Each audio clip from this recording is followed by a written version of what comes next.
Let's talk about jobs. We've got the Labor Department releasing the monthly jobs report tomorrow. It's expected to show 183,000 jobs added in July. The unemployment rate ticking down to 4.3%. These are the expectations from Thomson Reuters.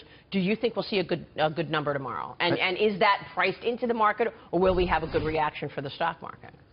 I don't know if it's priced into the market or not, Maria, but I would say that the trend, the secular trend is higher. I would anticipate it'll be, if it's not meeting consensus, it's going to be very close. And by the way, they keep revising these numbers up after the fact when they get a little more time. So I think that the secular trend is higher, and I think that you're going to probably see a pretty good print tomorrow. The expectations are 183,000, Dagan, but we talk all the time about wages. That's what we're going to be focused on tomorrow during our special. Average hourly earnings are expected to tick up 0.3%, which would be a little bit faster in the month of July than it was in June. But again, wages are struggling, right, in terms of the year-over-year growth, that we can't get to that kind of 3% mark.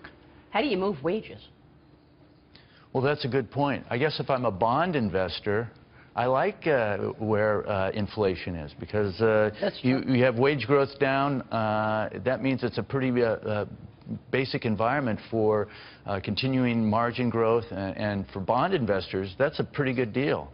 I guess for corporate America, you know, they're able to manage modest wage growth. It's when wage growth gets out of control with other forms of inflation, which I think then hurts the market in general. And you can connect the dots, right, Guy, in terms of what's going on with wages and the immigration story. Because that's what the president was talking about yesterday. When you have so many foreigners coming into the country, of course it's going to pressure wages. There's more competition for jobs. Yep, that's the case that the White House is going to make. There's going to be pushback from other economists who say, no, it's a free labor market. That's a good thing for the economy. But I think what we might see is some interesting bedfellows in this debate, where you'll have some Democrats opposing the policy, free marketers opposing the policy, and on the other hand, unions saying, we like what the president's doing. Yeah, you're right. You're right. I can push back on that coming up, because there's 6 million job openings. Job openings, unfilled jobs at a record in this country.